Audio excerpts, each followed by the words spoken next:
दिल्ली विधानसभा निर्वाचन को मात्र 3 दिन बाकी रही। प्रचार मैदान कंपुछि। लोकों को प्रतिश्रुति वर्षा करुछंती राजनैतिक दल। शासक आप को गादी हटाइबा रणनीति प्रस्तुत करुछंती बीजेपी और कांग्रेस। यार भितर आम आदमी पार्टी को टार्गेट करिछंती वैदेशिक व्यापार मंत्री एस जयशंकर। दिल्लीवासी सेमानक मौलिक सुविधार वंचित पीवा पानी बिजुली और स्वास्थ्य सेवा जोगाइबारे दिल्ली सरकार विफल होइछंती। बहुत पछरे पड़ी जाइछे दिल्ली। मु जेबे विदेश जाए मते लाज लागे बोली कहिछंती एस जयशंकर। दिल्ली रे दक्षिण भारतीय समुदायक सह आलोचना समय आम आदमी पार्टी को टार्गेट करी वैदेशिक मंत्री एस जयशंकर कहिछंती जेबे भी विदेश जाए मते स्वीकार करबाकू लाज लागे कि दिल्ली रे लोकों को मौलिक सुविधा मिली नाही। एमिति कि नागरिकों को घर सिलिंडर जल जीवन मिशन रे पीवा पानी मध्य जोगाई दिया जाउ नाही एवं आयुष्मान भारत योजना रे मध्य लाभ मिली नाही।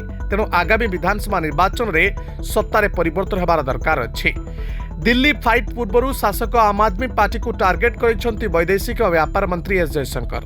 गत 10 वर्ष रे दिल्ली को पछरे छाड़ी देइछि आप। एठाकार लोके सेमानक अधिकार वंचित अछंती। पानीय जल बिजुली गैस सिलिंडर एवं स्वास्थ्य सेवारे दिल्लीवासी को संघर्ष करने को पड़ुछि। जदि एठाकार सरकार जदि लोकों आवश्यकता पूर्ण करि पारु नाही तेबे फेब्रुआरी 5 तारिख रे सरकार परिवर्तन करने को गंभीरतार सह चिंता करने को हेबो बोली कहिसंती वैदेशिक व्यापार मंत्री एस जयशंकर। 70 विधानसभा आसन पर आसंता फेब्रुआरी 5 तारिख रे निर्वाचन अनुष्ठित हेबो। 8 तारिख रे भोट गणति सह फलाफल प्रकाश पाइबो। दिल्ली रे एक त्रिकोणीय लड़ाई देखा मिलिबो। शासक आप बीजेपी और कांग्रेस मध्य जोरदार लड़ाई हेबो। 10 वर्ष हेबो सरकार रही मध्य आप दिल्लीवासी किछि काम करि नाही। राजधानी आवश्यकता को पूर्ण करिबार आम आदमी पार्टी विफल होइछि बोली कहि टार्गेट करिछि बीजेपी।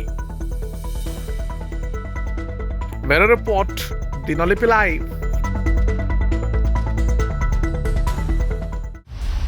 दिनलिपि लाइव को एबे ही लाइक शेयर सब्सक्राइब करंतु।